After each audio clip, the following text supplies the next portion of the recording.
Salufalava, this is Pacific Waves from RNZ Pacific. I'm Susana Suisuki. Coming up, Papuans convicted of treason sentenced to 7 months in prison.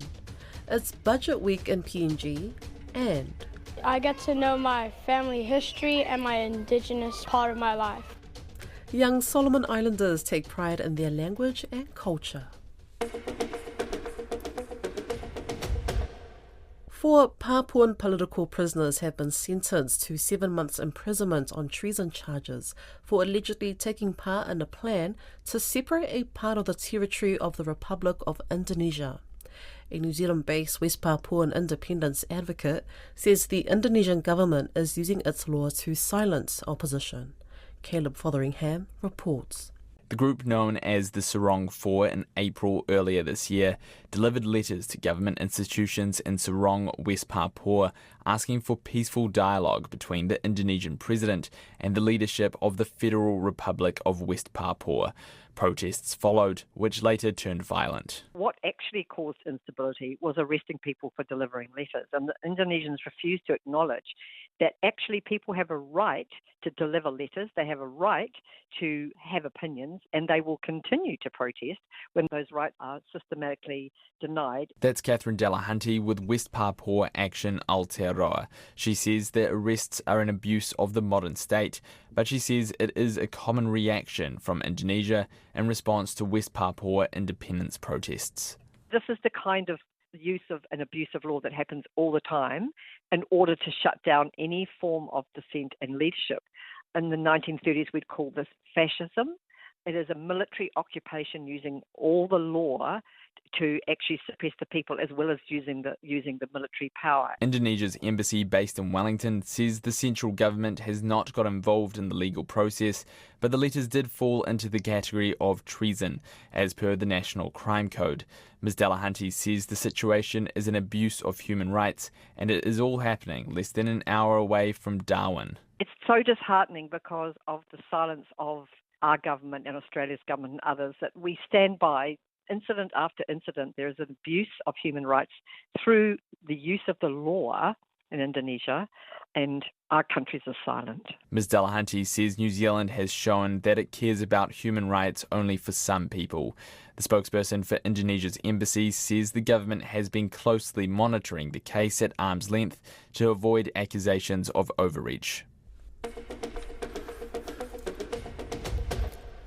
The Papua New Guinea government has tabled its 2026 national budget. It reinforces the government's medium-term plan to repair the economy.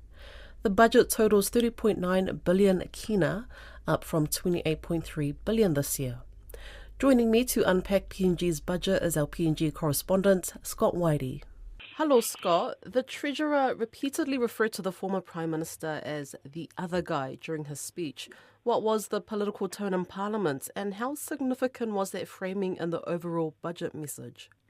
Yeah, so the Treasurer kept referring to the former Prime Minister Peter O'Neill as the other guy, and that was due to previous references like that, which particularly mentioned Peter O'Neill. He, at the time, got him a bit offended, and the debates heated up. So in this instance, he was referring very vaguely, but, everybody understood that it was Peter O'Neill, former Prime Minister. And the Treasurer was basically saying that it was because of decisions made by the O'Neill regime that the Marape Rosso government, and particularly the Treasurer, is fixing in terms of, budget allocations, in terms of debt, in terms of the deficits that we've been facing, and generally the state of the economy. So that was the thrust of his statement yesterday with the tabling of the budget. This is the largest budget PNG has ever handed down, yet the Treasurer admitted it's still not enough to meet the country's needs. From where you sit, Scott, what does that say about the scale of PNG's development challenges? Yeah, one of the biggest, perhaps the biggest challenge that we have in Papua New Guinea is the population growth and the ability of the economy to cushion the difficulties that come with it.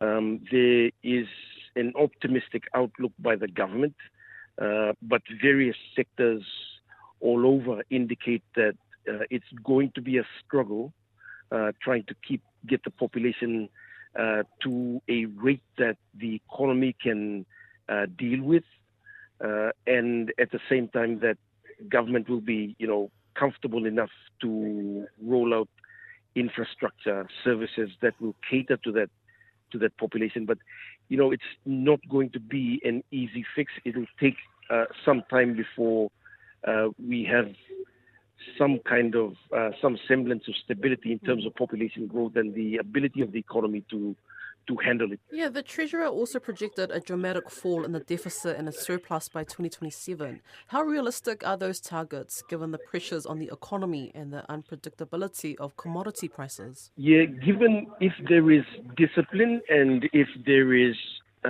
political stability, there is a likelihood that those targets will be reached. And the other thing also to note is that a lot of the budgets that have come out in previous years have always, the figures keep growing, but also the projections keep growing. So, we keep ending up with a situation where we are unable to meet the projections. We are unable to meet, the basics that we need: health, education, services, and it always has a negative impact on the reputation of governments. I don't mean just the Marape Rosso government, but previous governments as well. I want to look at domestic revenue. The government says 88% of the budget will be funded internally without raising taxes. How much confidence is there that the IRC and customs can actually deliver those numbers? In the last 5 years, I'd say the IRC has been maintaining a relatively good record in tax collection, given that it's a very small tax base compared to other countries.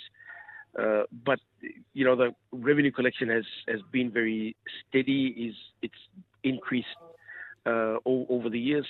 There are other areas of government that is being digitized as we speak, and revenue collections are also expected in those various areas. So it's a collection of non-tax revenues that the government expects to collect in the next 12 months.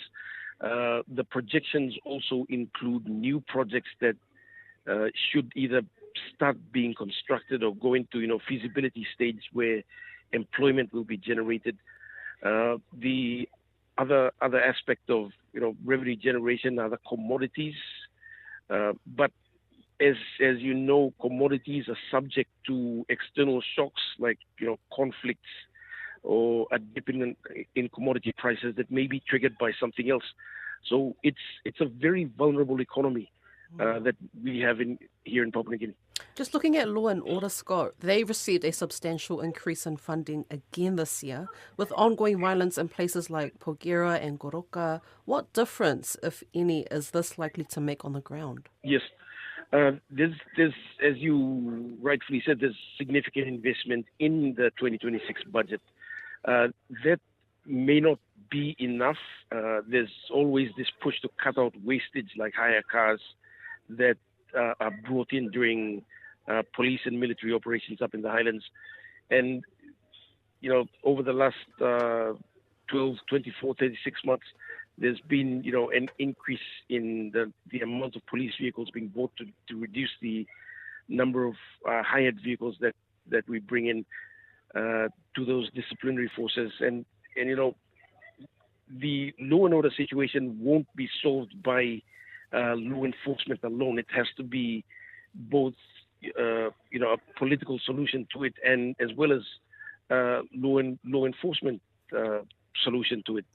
So it's going to take some time before the right mix is found. Health and education were boosted, but both sectors are struggling with shortages, overcrowding and failing infrastructure. Does this budget meaningfully shift the dial for ordinary Papua New Guineans, or is it still largely a repair and maintenance exercise? Yeah, I've said this for other budgets as well, where, it looks good on paper. The projections show that there will be funding made available.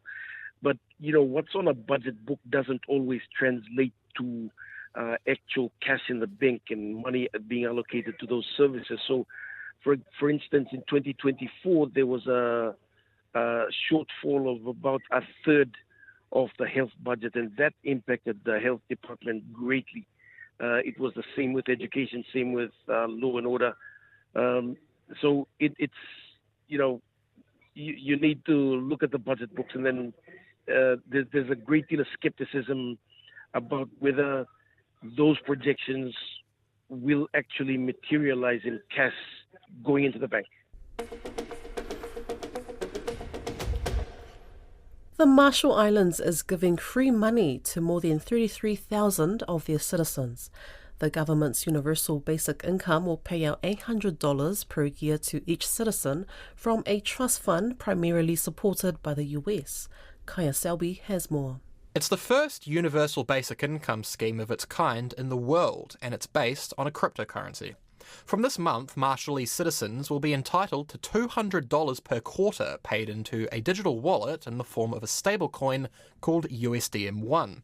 Finance Minister David Poole says it will allow payments to reach the furthest corners of the nation's 24 island communities for the first time ever. RMI is among the smallest countries in the world, but by the breadth of our territory is one of the largest, covering an ocean area nearly the size of Mexico, right? So distance, the spurs, and limited physical infrastructure shape the realities of daily life, and access to financial services between atolls is limited for citizens. The program will be bankrolled from a trust fund backed by the United States.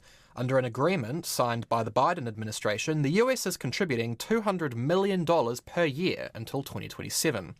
Mr. Paul says it's a way of democratizing that funding. A lot of people were saying, well, we knew that there were money coming under the compact, to really see the impact of it as far as majority of the Marshallese are concerned. People continue to see that their lives are not improving. But the International Monetary Fund says that the cash injections will drive up inflation.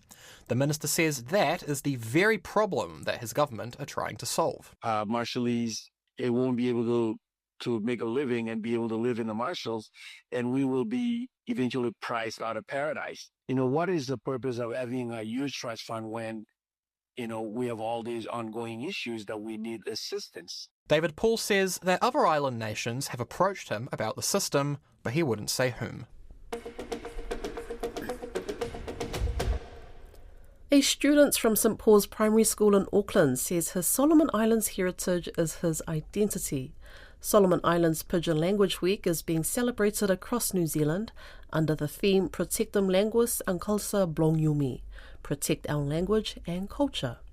To mark the occasion, the Solomon Islands Auckland Wantok Association visited Bruce Satchel's primary school to showcase their culture with his classmates. Tiana Hexton was there.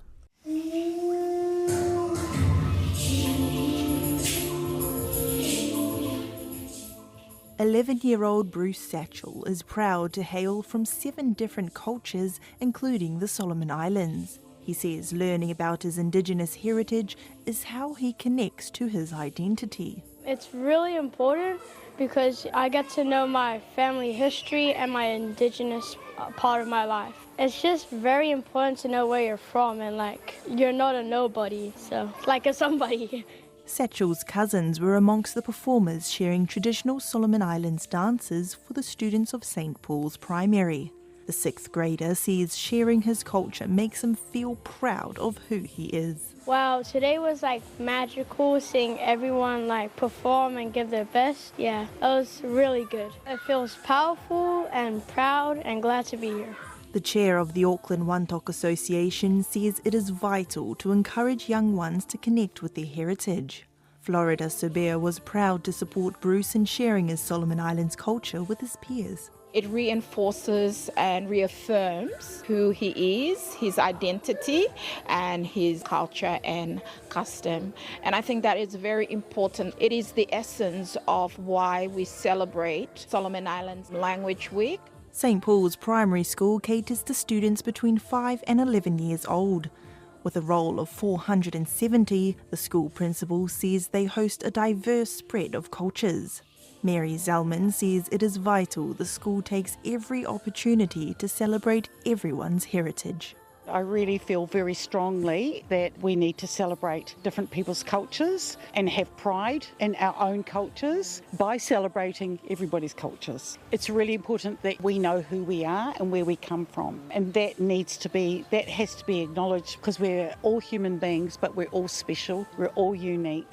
Deputy Principal Angelina Brain echoed her sentiments, saying they want to foster cultural pride amongst all their students.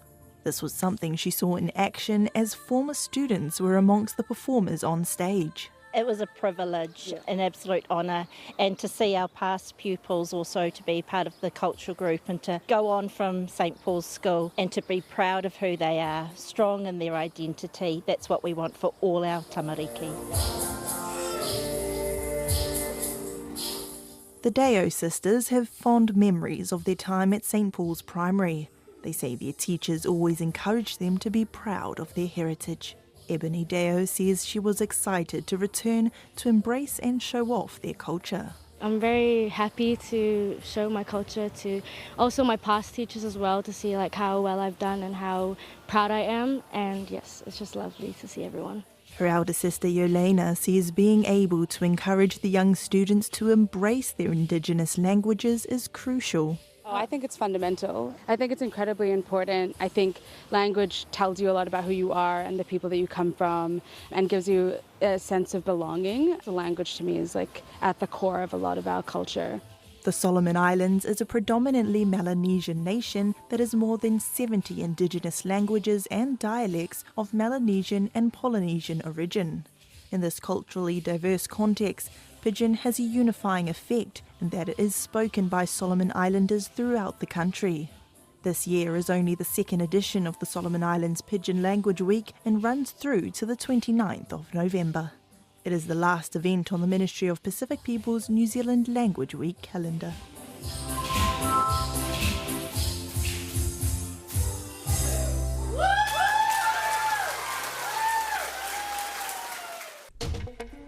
That's Pacific Waves for today. For all episodes, head over to rnz.co.nz/Pacific. We're also on Spotify, Apple and iHeartRadio. From myself and the RNZ Pacific team, luke miufala next time more.